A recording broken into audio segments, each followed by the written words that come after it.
Dalam rangka memberikan sosialisasi Peraturan Gubernur Banten Nomor 20 Tahun 2017 tentang pedoman pengelolaan bantuan keuangan Provinsi Banten, Badan Pengelolaan Keuangan dan Aset Daerah Provinsi Banten mengundang seluruh perwakilan stakeholder bagian pengelolaan keuangan dari masing-masing organisasi perangkat daerah di tingkat kabupaten dan kota, serta dari lingkungan Pemprov Banten. Berikut advertorial BPKAD Provinsi Banten. Selaku narasumber, Kepala Badan Perencanaan Daerah Provinsi Banten, Hudaya Latukonsina menjelaskan, tujuan dari pemberian bantuan keuangan kepada kabupaten dan kota adalah untuk mensinergikan program pembangunan antara pemerintah provinsi dengan pemerintah kabupaten dan kota.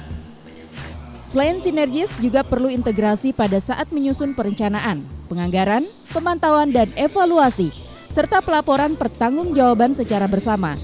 Sehingga jangan sampai pada saat pelaporan tidak sesuai dengan penggunaan anggaran.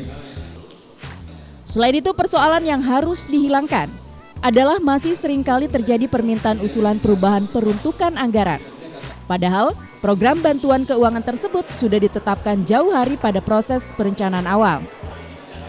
Untuk itu diperlukan cara berpikir yang sama, perencanaan yang sama, dan tujuan yang sama antara pemerintah provinsi dengan pemerintah kabupaten dan kota selaku penerima bantuan keuangan. Kita berbicara jumlah bantuan. Selain juga ada pendekatan politik yang dilaksanakan oleh DPRD. Misalnya ketika kita siapkan 50 miliar untuk kabupaten tertentu, DPRD memaksa misalnya ini harus ditambah sekian, dan itu disepakati sudah selesai. Sementara ketika berbicara rencana belanjanya seperti apa, kita menunggu usulan dari kabupaten. Apakah menyelesaikan terhadap kinerja provinsi? Belum tentu. Makanya kita ingin sepakati bersama.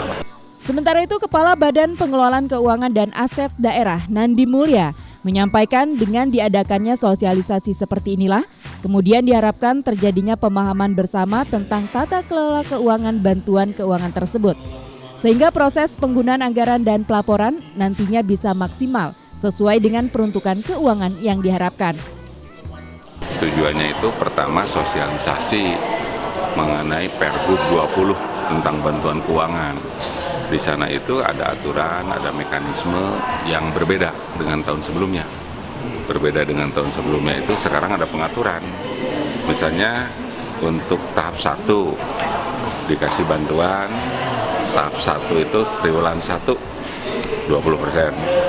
Setelah kasihan 20% nanti ditanya bagaimana pertanggungjawabannya. Karena ada mekanisme yang berbeda dengan tahun sebelumnya, misalnya pada triwulan 1 harus 20%. Jika laporan pertanggungjawabannya baik, maka triwulan kedua diberikan 40% dan seterusnya. Pada tahun ini proses pemberian bantuan keuangan diberikan secara bertahap, tidak serta-merta 100% sekaligus. Untuk itu, dengan diadakannya sosialisasi seperti ini, diharapkan tidak menimbulkan pertanyaan-pertanyaan dari para penerima bantuan keuangan.